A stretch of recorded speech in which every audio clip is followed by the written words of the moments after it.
yang selanjutnya adalah perjanjian melakukan pekerjaan.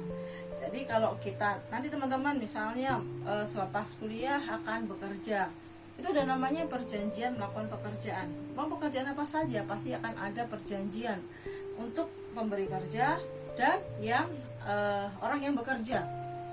Di dalam pekerjaan itu sebetulnya tidak hanya pekerjaan yang secara formal dengan misalnya pegawai, tetapi ada juga di sini ada 3 hal, yaitu perjanjian untuk melakukan pekerjaan jasa tertentu.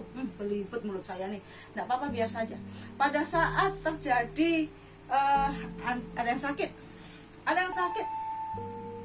pada saat dokter memeriksa, Anda diperiksa, Anda kan sepakat untuk membeli obat, kan, membayar jasa dokter. Itu merupakan perjanjian melakukan pekerjaan, walaupun kelihatannya kan itu kan hubungan antara dokter dengan pasien, bukan? Nah, pada saat ada antara pekerjaan itu artinya sebenarnya kita memberikan ada pekerjaan yang harus dilakukan oleh dokter itu terhadap kita yang sakit. Demikian juga ada namanya perjanjian kerja pemborongan pekerjaan. Pernah tahu proyek-proyek itu kan? Pemilik modal memberikan kepada proyek Pimpro ya, ada perusahaan-perusahaan yang melakukan pekerjaan pemborongan. Nah, mereka lah yang akan melakukan pekerjaan. Itu ada perjanjian melakukan pekerjaan. Jadi tidak melulu sebetulnya pekerjaan untuk ketenagakerjaan atau perburuhan atau kepegawaian. Jadi kalau misalnya kita bekerja itu masuk pada perjanjian melakukan pekerjaan, tetapi itu yang perburuan. Lalu juga ada perjanjian melakukan pekerjaan yang berupa jasa, yaitu misalnya antara dokter dengan pasien. Lalu ada juga yang pekerjaan antara orang yang akan membangun rumah, membangun gedung dan lain sebagainya, yaitu pekerjaan untuk melakukan pembangunan atau pemborongan.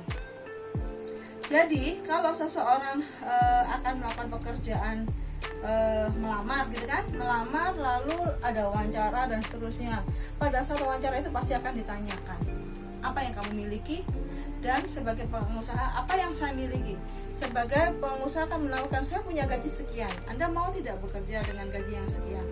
Nah, pada saat terjadi komunikasi itu sebetulnya itu merupakan pra perjanjian, di mana di dalam perjanjian pra perjanjian yang lisan tadi akan dimasukkan atau dituangkan di dalam perjanjian yang tertulis tentang pekerjaannya apa, tentang kewajiban dan haknya seperti apa.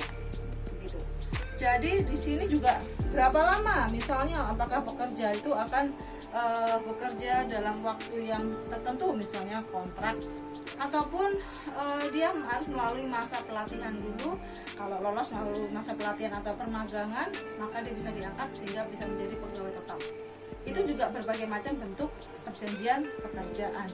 Di dalamnya juga akan dicantumkan kalau misalnya kontrak harus berapa lama, mau diangkat sebagai pegawai yang sedang magang itu berapa lama, pasti akan dituangkan di dalam suatu perjanjian tadi. Jadi di dalam ada suatu perjanjian itu akan mencantumkan hak dan kewajiban dari masing-masing pihak. Mungkin saya akan sedikit menggarisbawahi tentang pekerjaan, perjanjian tentang pekerjaan. Jadi kalau di dalam ketenagakerjaan ada hak dan kewajiban bagi pekerja. Termasuk di dalamnya adalah hak untuk bekerja, di mana pasti dia harus mendapatkan upah. Tapi ada saatnya juga dia tidak bisa bekerja, misalnya sakit, atau dia sedang menunaikan ibadahnya, atau juga dia sedang menunaikan kewajiban negara, atau juga ada duka cita di dalam keluarganya. Pihak pekerja tadi tetap harus mendapatkan haknya berupa gaji dari pihak pemberi kerja. Itu dicantumkan dalam Undang-Undang Ketenagakerjaan, yaitu dalam Undang-Undang Nomor 23 Tahun 2003. Nanti teman-teman yang mau mempelajari lebih lanjut tentang ketenagakerjaan bisa melihat lebih dalam lagi, membaca lebih dalam lagi dalam Undang-Undang Ketenagakerjaan tadi.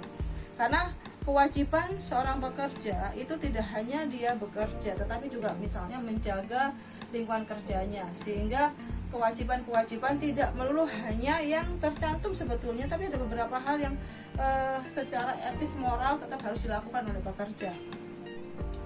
Lalu termasuk juga di dalamnya adalah hak untuk mogok. Aneh ya, tetapi itu memang tetap dilindungi oleh pemerintah, bahwa kalau pekerja itu secara aspirasi belum dapat diakomodasi oleh perusahaan, atau ini secara global misalnya bicara tentang UMR, maka pihak pekerja dapat melakukan mogok. Hak mogok ini ada di dalam undang-undang juga, termasuk di dalamnya adalah lockout, bukan lockdown ya. Kalau lockdown sekarang lagi populer, yaitu untuk menutup suatu tempat agar tidak ada lalu lintas atau ada pergerakan orang.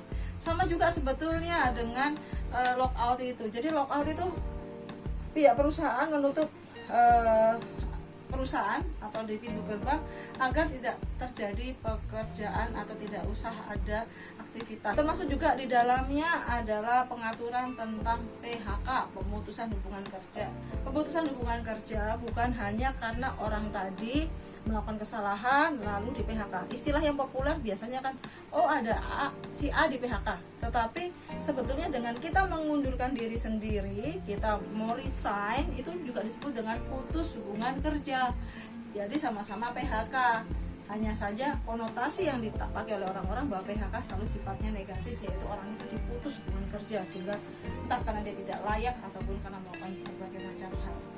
Nah, PHK pun bisa juga karena si pekerja tadi itu meninggal, atau juga perusahaan itu ada tutup, ada kepailitan, jadi perusahaan itu tidak berlanjut.